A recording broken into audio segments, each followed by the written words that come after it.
الحمد لله نحمده ونستعينه ونستغفره ونعوذ بالله من شرور أنفسنا ومن سيئات أعمالنا من يهده الله فلا مضل له ومن يضلله فلا هادي له ونشهد أن لا إله إلا الله وحده لا شريك له ونشهد أن محمدا عبده ورسوله أرسله بالحق بشيرا ونذيرا وداعيا إلى الله بإذنه وسراجا منيرا أما بعد فأعوذ بالله من الشيطان الرجيم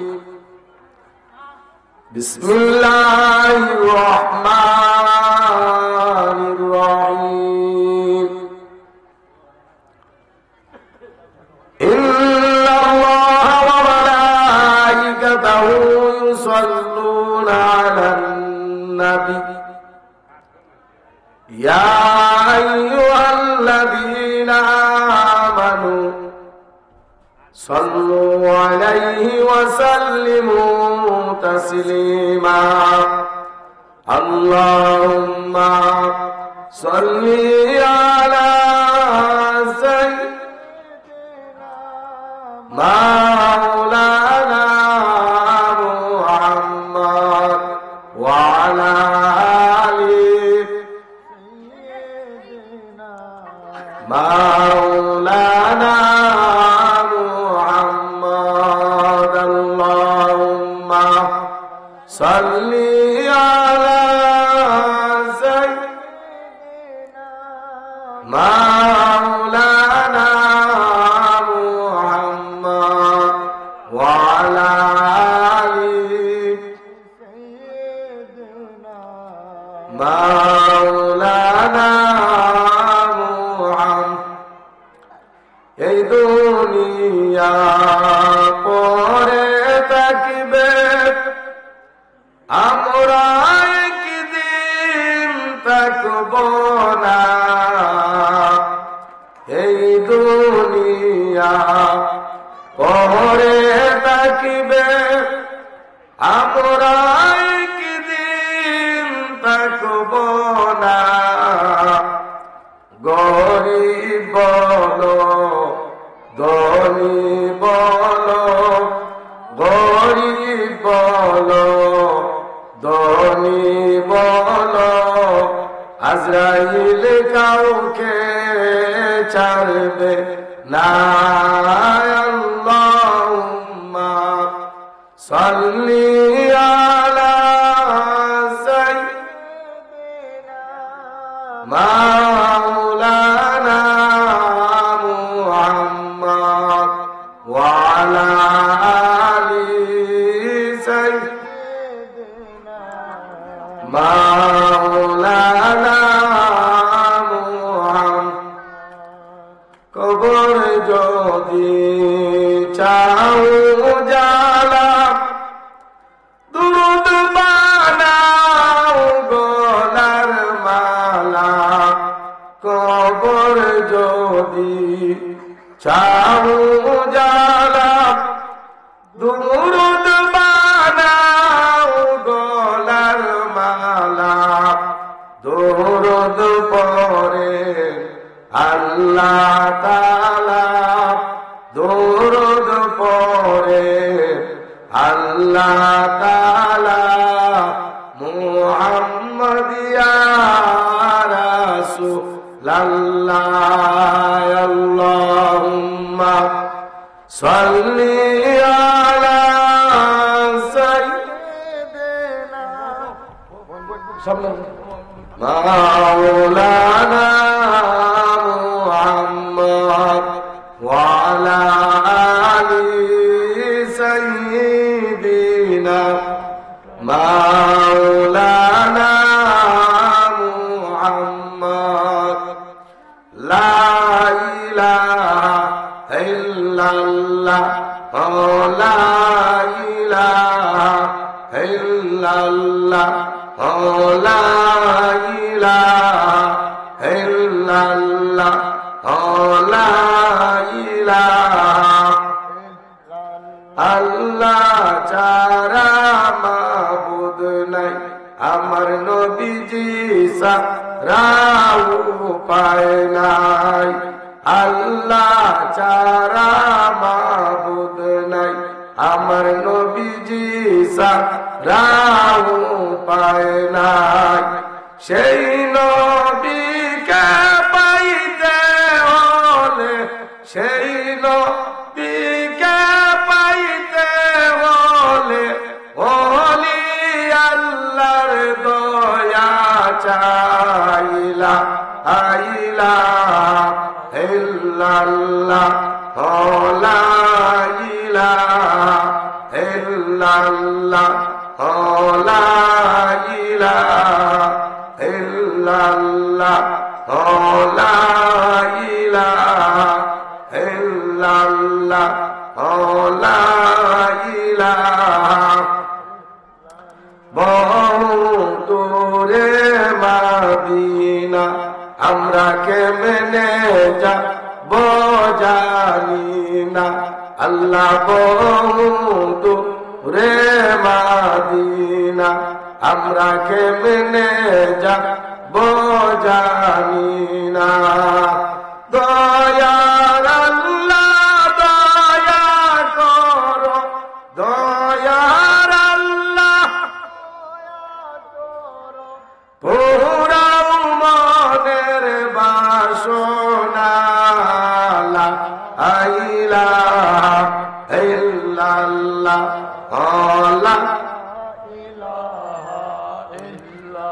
লা লা ইলাহা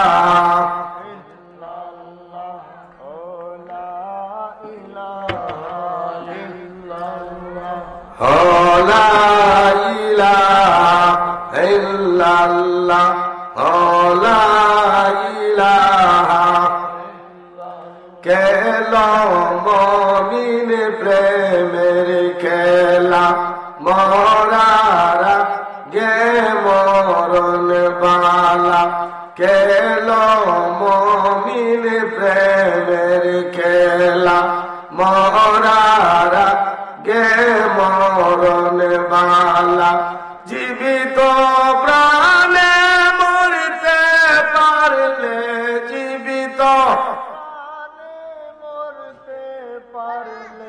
ঘুষিবে মনের জালা লা ইলাহা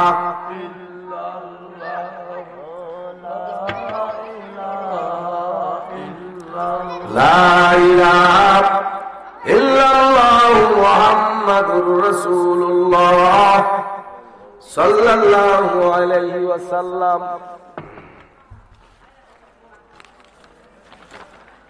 আলহামদুলিল্লাহ কাশীপুর মরহুম হাজী কাসম আলী সাহেবের সাহেব এলাকার সকল কবরবাসী ইসানে সব উপলক্ষে ষষ্ঠ বার্ষিক সুন্নি মহাসম্মেলন উত্তর সম্মেলনের আজকে সভাপতিত্ব করিবেন হাজী মোহাম্মদ ওয়াহাব আলী সাহেব বিশিষ্ট মুরব্বী কাশীপুর। সহসভাপতিত্ব করিবেন হাজী মোহাম্মদ মিরাজ আলী সাহেব কাশীপুর। প্রধান মেহমান ক্যান্সার গবেষক ডাক্তার এম সরোয়ার সাহেব, সিনিয়র সহসভাপতি বাংলাদেশ ইসলামী যুব সেনা কেন্দ্রীয় পরিষদ। আজকের মাহফিলে যিনি প্রধান অতিথি হিসাবে শুভাগমন করিবেন প্রখ্যাত মুফাসসিরে কুরআন, পীরে কামেল, আমার মাথার মুকুট আলহাজ হযরত মাওলানা মাহবুবুর রহমান কাউসার সাহেব, বর্তমান গদ্দিনী শিল্পীর একটারপুর দরবার শরীফ, মাধবপুর হবিগঞ্জ। প্রধান আকর্ষণ হিসাবে যিনি উপস্থিত থেকে আওয়াজ ফরমাইবেন, সুমধুর কণ্ঠের অধিকারী আশিকে রাসূল হযরত মাওলানা মুফতি আবুল বাশার আল হানাফি সাহেব, শায়েখে রুকরা।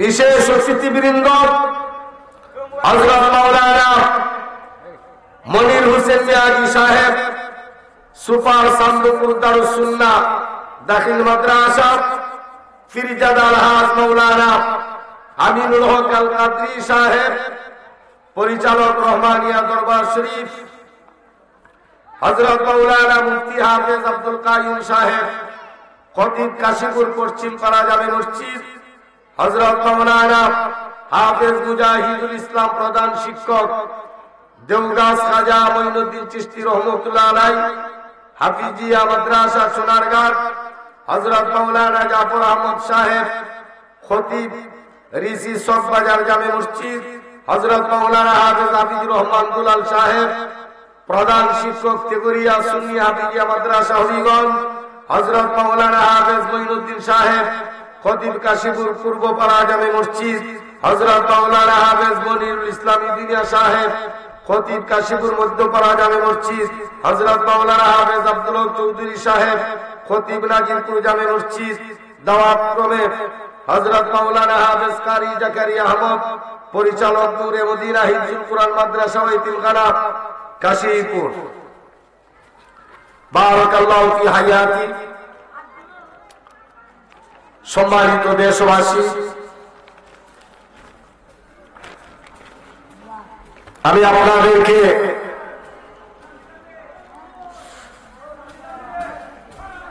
মাহফিল কমিটির পক্ষ থেকে এবং হাজী মরহুম কাসেম আলী সাহেবের ছেলেদের পক্ষ থেকে, গ্রামের মুরব্বিয়ান ও যুবক ভাই বাবারা যে যেখানে আছেন, মেহেরবানি করে মাহফিলের মধ্যে চলে আসুন। কোরআনের মাহফিল,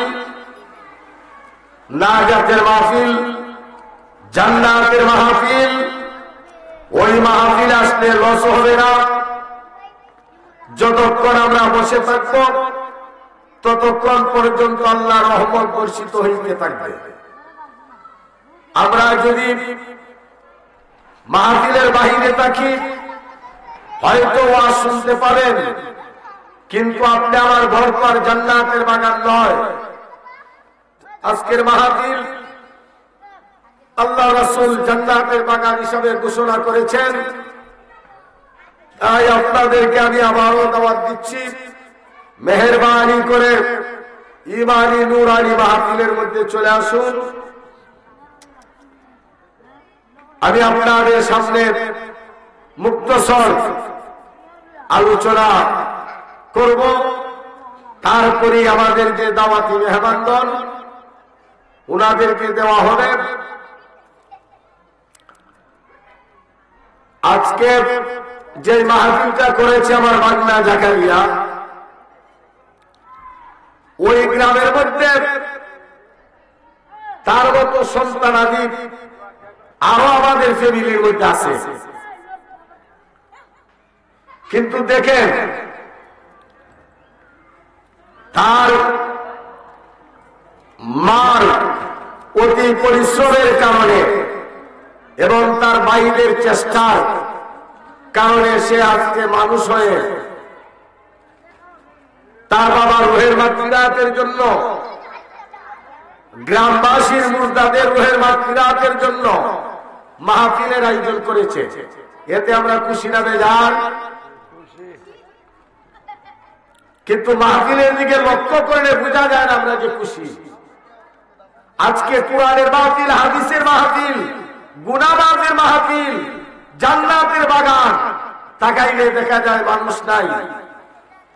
কিন্তু যদি আজকে শরীয়ত বিরোধী কোনো কাজ হইত, তাহলে দেখতেন বিছানা ছাড়া, প্যান্ডেল ছাড়া মানুষটাই দেওয়া সম্ভব হইত না। ঠিক না ঠিক?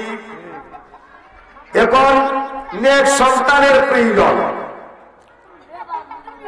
শুধু জাকারিয়া নয়, আমাদের গ্রামের মধ্যে যারা ছেলে মেয়েদেরকে মানুষ করেছে, আজকের যিনি সভাপতি আসন গ্রহণ করেছেন আমার দাদা, উনারও এক সন্তান হাফেজ আলেম। আমরা 3 ভাই, আমরা দেখেন ফজলুর রহমান সাহেবের 2 সন্তান, হাজী সামদানি সাহেবের 1 সন্তান। ওইভাবে আমাদের গ্রামে হাফেজ হয়েছে, আলেম হয়েছে, কাজী সাহেব হয়েছে। আপনারা লক্ষ্য করেন, ওই সমস্ত পরিবারের দ্বারা আজও কোন খারাপ এবং কোন গান বাজনার প্যান্ডেল করেন নাই, করবেও না। এই জন্য অনেক সন্তানের প্রয়োজন আছে। আমি আপনাদের সামনে আলোচনা করব আল্লাহর একজন ওলিয়া, এমন একজন বান্দি ছিলেন, একজন মহিলা। নবুয়তির দরজা বন্ধ, বেলায়েতের দরজা খোলা। যেই মহিষী নারী, তার ইরাকের বসরা নগরে তার জন্ম হয়েছিল।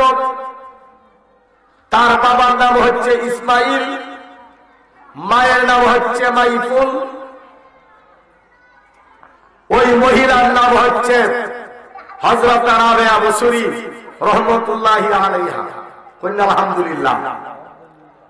মহিলার তো পৃথিবীর মধ্যে কোনো অভাব নাই, মহিলার তো কোনো কমতি নাই, কিন্তু এমন মহিলা দুনিয়ার মধ্যে পাওয়া বড় কঠিন। ঠিক না ঠিক? এমন মহিলা পাওয়া খুবই কঠিন। কেন? উনিও একজন গরিব ফ্যামিলির একজন মেয়ে ছিলেন, মহিলা ছিলেন। উনার বাবা নিতান্ত গরিব ছিলেন। এই জন্য কিন্তু সুখে দুঃখে আল্লাহকে বলেন নাই, রাসূলকে বলেন নাই।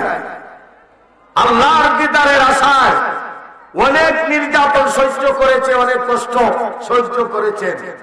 কিন্তু উনি এমন একজন ওলিয়া হয়েছেন যার নামটা রাহমাতুল লিল আলামিন নিজে রেখে গিয়েছেন। আলহামদুলিল্লাহ। ওই সমস্ত যারা আল্লাহ হয়েছেন তাদের ব্যাপারে আল্লাহ কোরআনে ঘোষণা করেছেন, আউযু বিল্লাহি মিনাশ শাইতানির রাজীম, বিসমিল্লাহির রহমানির রহিম, আলা ইন্না আউলিয়াল্লাহি লা খাউফুন আলাইহিম ওয়া লা হুম ইয়াহজানুন। আল্লাহ বলেন, সাবধান, ইন্না নিশ্চয় আউলিয়া আল্লাহি, আউলিয়ার বহু বছর হচ্ছে ওলি, তাদের কোনো ভয় নাই। ওয়া লা হুম ইয়াহজানুন, তারা চিন্তিত হবে না। সুবহানাল্লাহ। সাবধান, তাদের ব্যাপারে তোমরা যা মন চায় তা বলিও না। ইন্না নিশ্চয় আউলিয়া আল্লাহি লা খাউফুন, তাদের কোনো ভয় নাই, ওয়ালা হুম ইয়াহজানুন, তারা চিন্তিত হবে না। ওই আয়াতটা কাদের ব্যাপারে বলা হয়েছে? ওই যারা দুনিয়ার মধ্যে কষ্ট করে, দুঃখ কষ্ট করে যারা আল্লাহর নৈকট্য লাভ করেছেন তাদেরকে বলা হয় ওলি। কন্যা আলহামদুলিল্লাহ। হাদিস শরীফের মধ্যে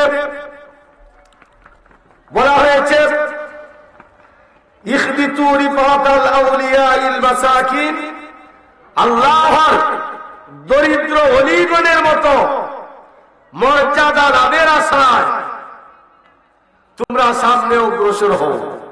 কন্যা সুবহানাল্লাহ। হ্যাঁ, ইখবিতু রিফাতাল আউলিয়াইল মাসাকিন, আল্লাহর দরিদ্র ওলিগণের মতো মর্যাদা লাভের আশায় তোমরা সামনে অগ্রসর হও। এখন আমাদের করণীয় কি? তাদের জীবনের দিকে ফলো করতাম। তারা কিভাবে আল্লাহ লাভ করেছেন, তারা কিভাবে ওলি হয়েছেন, ওইগুলি আমরা তালাশ করতাম। তাদের জীবনী গাঁথতাম, তাদের জীবনী লক্ষ্য করতাম। তাদের জীবনী যদি আমরা গাঁথি, তাহলে তারা কিভাবে দুনিয়ার জিন্দেগি কাটাইছেন, কিভাবে বন্দেগী করেছেন, কিভাবে আল্লাহ লাভ করেছেন, ওইগুলি আমরা শিক্ষা করতে পারব। ঠিক না ঠিক? এই জন্য ভাই বাবারা, আমি আপনাদের সামনে যে আলোচনা করব, এই মহিষী নারী এমন একজন মহিলা ছিল, খুব গরিব ফ্যামিলির লোক। যেই দিন উনি দুনিয়ায় আসবেন, উনার বাবা হচ্ছেন ইসমাইল। এমনকি বাতি জ্বালাইবার তেলেরও কোনো ব্যবস্থা ছিল না। উনার আরো 3টা বোন ছিল, উনার বড়। তারপরে উনি 4। আরবিতে রাবে একে বলা ওই হয় 4। কন্যা আলহামদুলিল্লাহ। ভাই বাবারা, গভীর মনোযোগ। ওই রাবেয়া বসুরি দুনিয়ার মধ্যে যেই দিন আগমন করবে, ওই দিন রাবেয়া বসুরির মা বলে, স্বামী গো, আমার মনে হয় পরশু পেটটা আমার শুরু হয়ে গেছে। আজ রাত করে বাতি জ্বালাইবার কোন ব্যবস্থা নাই, একটু বাতি জ্বালানোর ব্যবস্থা করুন। উনি এমন একজন শান্ত ভদ্র মানুষ ছিল, কাউর কাছে যে যাইয়া হাত পাততেন, উনার এমন শর্মিন্দা ছিলেন, কাউর কাছে হাত পাতে নাই। এশার নামাজ পড়িয়া আসিয়া ঘরের মধ্যে আল্লাহর দরবারে কান্দে, ও আল্লাহ, দুনিয়ার মানুষ ছেলে মেয়ে যখন ঘরের মধ্যে আসে, মানুষ কত আনন্দ খুশি হয়, কিন্তু আল্লাহ, আমি ইসমাইলকে আপনি এমন নিতান্ত গরিব বানিয়েছেন। আল্লাহ, আমার কোনো দুঃখ নাই, কিন্তু আমার সন্তানের হেফাজত করিও, আমার বিবির হেফাজত করিও। এই বলে কাঁদতে কাঁদতে আল্লাহ রাসূলের উপরে দুরূদ শরীফ পড়া আরম্ভ করে দিলেন। সুবহানাল্লাহ। উনার আমল ছিলেন ঘুমাইবার আগে রাসূলের উপরে দুরূদ শরীফ পড়তেন। রাত্র যখন গভীর হয়ে গেল, রাবেয়া বসুরির বাবা স্বপ্নে দেখেন আল্লাহ রাসূল আসিয়া বলতেছে, রে ইসমাইল, তুমি বড় দুঃখের মধ্যে আছো, তুমি কান্নাকাটি করতেছো, তোমার কান্নার কোনো প্রয়োজন নাই, তোমাকে একটি সুখবর দিতেছি আমি, তুমি বুঝো, তুমি লক্ষ্য করো। ইসমাইল ঘুমতে মধ্যে দেখেন আল্লাহ রাসূল তার ঘরের মধ্যে আসিয়া বলেন, হে ইসমাইল, তোমার ঘরে এমন একটি সন্তান জন্ম নিবে, আমি নবী বলে গেলাম, তার নাম রাখবে রাবেয়া। আর তুমি অভাবের তাড়নায় কান্নাকাটি করো। বসরা নগরের গভর্নর,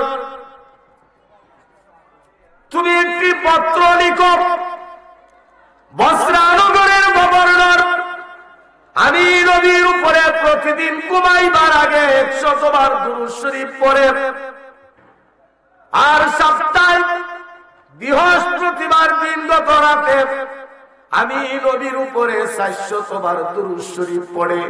সুবহানাল্লাহ। প্রতিদিন 100 বার, আর বৃহস্পতিবারে 400 বার। ভাই বাবারা, আলোচনাটা খুবই গুরুত্ব। শুধু সেটা বলি সম্পর্কে আসবে না, দুরুদের কত পাওয়ার, দুরুদের কত ফজিলত। এই ইসমাইল উনি ঘুমন্ত অবস্থায় স্বপ্ন দেখলেন আর কাগজের মধ্যে লিখলেন, তুমি আগামী করলই চলে যাবে বসরা নগরের গভর্নরের কাছে। ইসমাইল ঘুম থেকে উঠিয়া ফজরের নামাজ আদায় করিয়া ওই গভর্নরের কাছে যাওয়া ধরলেন। যাইয়া দেখেন দারোয়ান গেটের সামনে কারা। দারোয়ান বলে, তুমি কে? বলে, আমাকে একটু সুযোগ দিন, আমি গভর্নরের কাছে যাব। বলতেছেন, তুমি কেন গভর্নরের কাছে যাবে? আমাকে আগে বলতে হবে। ওই ইসমাইল বলে, আমাকে একটু যাওয়ার সুযোগ করে দাও। এই দেখো আমার কাছে একটি পত্র, ওই পত্র আমি গভর্নরের কাছে পৌঁছাই আমি চলে আসবো। সুবহানাল্লাহ। ওই পত্রটা খুলিয়া যখন দেখলেন তখন দারোয়ান আশ্চর্য হয়ে গেল। এমন পত্র পাশ দিয়ে দিলেন। রাবেয়া বসুরীর বাবা গভর্নরের কাছে যাইয়া সালাম খালামার দানের পরে এবার গভর্নর বলতেছেন, তোমার বাড়ি কোথায়? বলি, আমি এসেছি আপনার দরবারে একটি পত্র নিয়ে, আপনি পত্রটা পড়েন। এবার গভর্নর যখন পত্রটা নিলেন, ওই পত্রের মধ্যে দেখেন লেখা, হে গভর্নর, তুমি আমি নবীর উপরে প্রতিদিন 100 বার ঘুমাইবার আগে দুরূদ শরীফ পড়ো, আর বৃহস্পতিবার দিনগত রাতে তুমি আমি নবীর উপরে 400 বার দুরূদ শরীফ পড়ো। তুমি কেন 100 বার প্রতিদিন পড়েছ, কিন্তু বৃহস্পতিবার দিনগত রাত্রে আমি নবী এমন কি অপরাধ করেছি, তুমি কেন আমার উপরে 400 বার দুরূদ পড়ো না? দুরূদের খবর নবী জানেননি? জানেননি? এখন তো দুরূদ দেওয়া না মারাতি পালামানি, এমনে না এমনে, ঠিক না বেটি? ভাই বাবারা, নবীর মনোযোগ। ওই গভর্নর পত্র দেখিয়া আশ্চর্য হয়ে গেল। ওইটা তো বানোয়ার কোনো কথা নয়, কল্প কিচ্ছা নয়। কারণ সে তো জানে গভর্নর যে আমলটা আমি করি আমার মা জানে না, আমার বাবা জানে না, আমার পরিবারের কেউ জানে না। কারণ সেই আমলটা আমি জানি, আর আল্লাহ জানেন, আর নবী জানেন, আর তো কেউ জানার কথা না। অবশ্যই অবশ্যই যেই পত্র না নিয়েছে সে সত্য পত্র নিয়ে এসেছে। এবার বললেন, আমি কি করতে পারি? এবার ইসমাইল বলল, আপনি যে দুরূদ শরীফ পড়েন নাই, সেই অপরাধের কারণে 400 দিরহাম আমাকে আপনি দান করতে হবে। সুবহানাল্লাহ। 400 দিরহাম আমাকে দান করতে হবে। আর শুধু তাই নয়, তাই নয়, তুমি দুরূদ না পড়ার অপরাধে আল্লাহর রাসূল বলে দিয়েছেন, তুমি 10,000 স্বর্ণ মুদ্রা ফকির মিসকিনকে দান খয়রাত করতে হবে। সুবহানাল্লাহ। গভর্নর বেজাল্লা খুশি, কারণ গভর্নর বুঝতে পারল আমলটা তো হচ্ছে আমার গোপন। তাহলে বোঝা গেল আল্লাহর রাসূল প্রতিদিন আমার দুরূদ শুনেন। এই জন্য গভর্নর বলল, ভাই আপনি আর বলতে হবেন না, নেন, আপনাকে 400 দিরহাম দিলাম। আপনি অসহায় গরিব মানুষ, আরো যখন আপনার প্রয়োজন পড়বে আমার কাছে আসবেন। আর 10,000 স্বর্ণ মুদ্রা বিতরণ করে দিলেন। রাবেয়া বসুরীর বাবা বাড়িতে আসলেন। আসিয়া আস্তে আস্তে একটু পরিবর্তন হচ্ছেন। রাবেয়া বসুরী দুনিয়ার মধ্যে আগমন করলেন। আস্তে আস্তে বড় হচ্ছেন। উনার 3টা বোন বিয়ে হয়ে গেছে। বিস্তারিত ঘটনা বলা যাবে না। রাবেয়া বসুরী যখন আস্তে আস্তে বড় হইতে রইলেন, মা বাপ গুলো যখন ইন্তেকাল করলেন, এবার রাবেয়া বসুরী একা হয়ে গেল।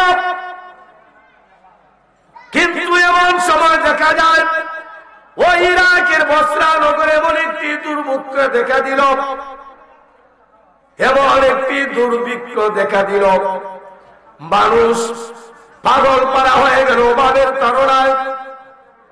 আর ওই সময়ে কয়েকজন যুবক আসিয়া রাবেয়া বসুরীরা এক ইহুদির কাছে বিক্রি করে দিল। কন্যা নাউজুবিল্লাহ, বিক্রি করে দিছে। ওই সময় মানুষ বেচা কিনা হইতো, এমন অভাব ছিল। এমন একজন লোকের কাছে বিক্রি করছে, এক ইহুদির কাছে। কার কাছে? ইহুদির কাছে। ভাই বাবারা, গভীর মনোযোগ। ওই ইহুদি রাবেয়া বসুরীর সঙ্গে নির্যাতন করতে শুরু করলো। রাবেয়া বসুরী দিনের বেলায় মালিকের কাজ করে, ঠিক মতো খানা খাইতে পারেন না, পরিশ্রম করে। আর রাত্র যখন আসে, রাবেয়া বসুরী আল্লাহর ধ্যানে মগ্ন হয়ে যান। আল্লাহকে ডাকেন আর সেজদার মধ্যে পড়িয়া কাঁদেন। একদিন ওই ইহুদি রাবেয়া বসুরীকে যে কোনো কারণে আঘাত করলো, মারলো। রাবেয়া বসুরী তার একটা বান্দা ঘর ছিল, ওই ঘরের মধ্যে আসিয়া সেজদার মধ্যে পড়িয়া কান্দেন, হাত তুলিয়া বলেন, ওগো আল্লাহ, ওগো আল্লাহ, আমার মালিক ইহুদি আপনাকে চিনে না, আমাকে নির্যাতন করেছে। আমার মালিকের প্রতি আপনি বেজার হইয়েন না। বুঝছেন না? সুবহানাল্লাহ। বলি তো সব হওয়া সম্ভব না, কারণ তার আচার কালচারই থাকবে অন্য ধরনের। ওই ইহুদি মালিক রাত্র যখন গভীর হল, হঠাৎ করে ঘুমটা ভেঙে গেল। ঘুম ভাঙ্গিয়া রাবেয়া বসুরীর বাঙ্গা ঘরের দিকে নজর দিল। ওই রাবেয়া বসুরীর বাঙ্গা ঘরের দিকে নজর দিয়া দেখেন, ওই রাবেয়া বসুরীর বাঙ্গা ঘরের মধ্যে নূরের মতো আলোকিত হয়ে গেছে গো। মালিক আশ্চর্য হয়ে গেল, মালিক আশ্চর্য হয়ে গেল, তার ঘর এমন আলোকিত কেন? রাবেয়া বসুরীর মালিক গিয়া একটু চুপি দিছে, চুপি দিয়া দেখে ওই রাবেয়া বসুরী আল্লাহর কাছে হাত তুলিয়া তার জন্য দোয়া করে, তার মালিকের জন্য দোয়া করে। পরের দিন ওই ইহুদি মালিক আর সহ্য করতে পারে নাই, বরদাস্ত করতে পারে নাই। ইহুদি মালিক রাবেয়া বসুরীকে ডাকিয়া বলেন, রাবেয়া রে, ও রাবেয়া, আমি তোমার সঙ্গে অনেক নির্যাতন করেছি, কিন্তু তুমি এমন একজন মহিলা, আমার জন্য তুমি দোয়া করার কথা, আমার জন্য তুমি আল্লাহর কাছে দোয়া করো। এরে রাবেয়া বসুরী, আমি তোমাকে চিনতে পারি নাই, আমি তোমাকে চিনতে পারি নাই, আমাকে ক্ষমা করে দিও। আর আজকে থেকে আমি আমার গুনাহ থেকে তোমাকে আমি নাজাত করে দিলাম, তোমাকে আমি মুক্ত করে দিলাম, তুমি স্বাধীন হয়ে গেছো, আমার কাছে আর গুনাহ করতে হবে না। ওই আল্লাহর ওলি রাবেয়া বসুরী চোখের পানি ফলাইয়া বলে, মালিক, আমার মা নাই, বাপ নাই, দুনিয়ার মধ্যে কেউ নাই, আমার কি এমন অপরাধ আমি আপনার কাজ করব না? আপনার কাজ যদি আমি না করি, কিভাবে আমি খাওয়া দাওয়া করব, বরণ পোষণ আমাকে কেউ করাবে গো মালিক? ওই ইহুদি মালিক বলেন, হে রাবেয়া বসুরী, আর কোনো চিন্তা করতে হবে না, কাজকর্ম করতে হবে না, আজকের পর থেকে আমি ইহুদি তোমার সমস্ত বরাবর নিয়ে নিলাম, তোমার বরণ পোষণ খানা পিনা যা লাগবে আমি তোমাকে করে দিব, বিনিময়ে তুমি আমার ঘরে আর কাজকর্ম করতে হবে না। কেমন স্বাধীন করে দিলেন। একদিন রাবেয়া বসুরীর ঘরে রাবেয়া একা একা আল্লাহর ধ্যানে মগ্ন। একজন মিসকিন আসলো, আসিয়া ঘরের মধ্যে বললেন, মাগো কি আছে আমাকে দাও।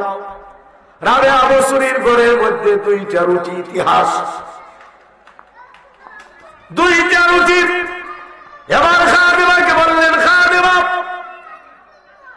আমাদের জন্য কিসের ব্যবস্থা রয়েছে? বললেন, মালিক, আমাদের ঘরে মাত্র দুইটা রুটি, আপনি একটি খাবেন, আমি একটা খাবো, আর কোনো কিছুর ব্যবস্থা নাই। রাবেয়া বসুরী এমন কষ্টের মধ্যে তাকিয়াও দিনের বেলায় রোজা রাখতেন, আর রাত্রি বেলায় আল্লাহকে খুশি করার জন্য এত কষ্টের পরেও সেজদার মধ্যে পড়ে কাঁদতে।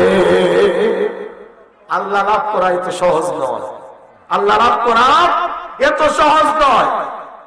এবার রাবে আবু শরীফ আল্লাহর কোরআনের দিকে লক্ষ্য দিল, আল্লাহর কোরআনের দিকে লক্ষ্য করিয়া রাবে আবু শরীফ খেয়াল করল, আল্লাহ বলেছেন ওয়াম্মাসাইলা ফালা তানহার। সূরা দুহার মধ্যে কি বলেছেন? হে নবী, হে বন্ধু, তোমার কাছে যদি কেউ সাল করে কোনো কিছুর জন্য, তাকে তুমি খালি হাতে ফিরাইয়া দিও না। আর আমার ঘরের মধ্যে যদি কেউ আসে, আমাদের ঘরের মধ্যে অনেক কিছু রাখেও আমরা ভিখারিকে দিতে রাজি না। আসেনি না নাই? এবার আমি আবু শরীফ বললেন দুটোটা দিয়ে দেব। যেই মাত্র দুটোটা মিসকিনকে দিলেন, কয়েকজন মেহমান আসলেন, মেহমানের জন্য এখন কি দিবেন? এখন আর করে কিছু নাই। যখন মেহমানের সামনে দিয়েছে, ওই দুটোটা রুটি মিসকিনকে দিয়ে দিলেন। এবার মেহমান আশ্চর্য, আমাদের সামনে রুটি দিয়া ওই রাবে আবু শরীফ আবার নিয়ে গেল, আমাদেরকে কি দিবেন? কিছুক্ষণের মধ্যে দেখা যায় একজন অপরিচিত মানুষ আসিয়া, অপরিচিত মানুষ আসিয়া 18টা রুটি দিয়েছে।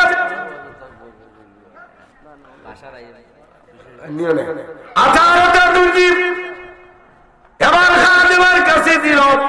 খাদেমায় গনিয়া দেখেন 18টা রুটি। কটা রুটি? 18টা। দান করছে কটা? 2টা। বিনিময়ে পাইছে কটা? 18টা।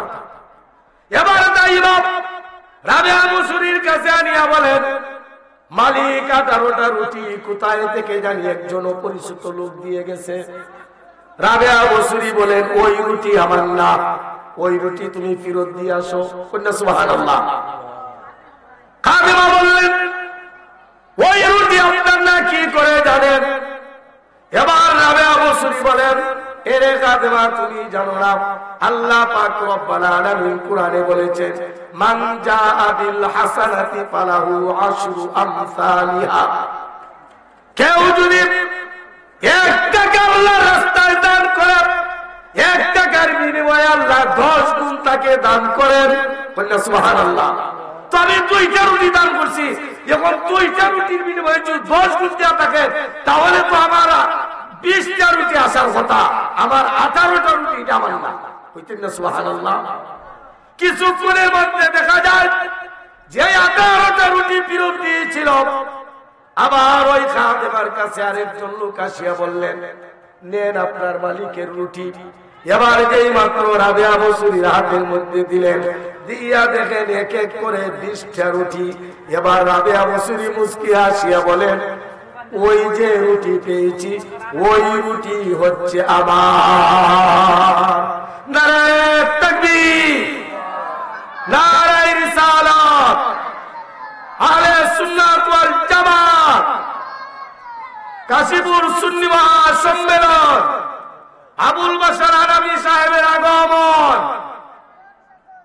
তো আলহামদুলিল্লাহ, আমাদের আজকের যিনি প্রধান আকর্ষণ, আমাদের এলাকার গৌরব, যদিও ওনার বাড়ি লুকরা আমরা ইউনিয়নের, ঠিক না বেটি? যদিও ইউনিয়ন আমাদের লোকরা, তাহলে এর চেয়ে আর কাছে মানুষ কেউ হইতে পারে, ঠিক না বেটি? তো আমরা গর্বিত, আমাদের ইউনিয়নের মধ্যে এমন একজন আলেম আমরা পেয়েছি, ঠিক না বেটি?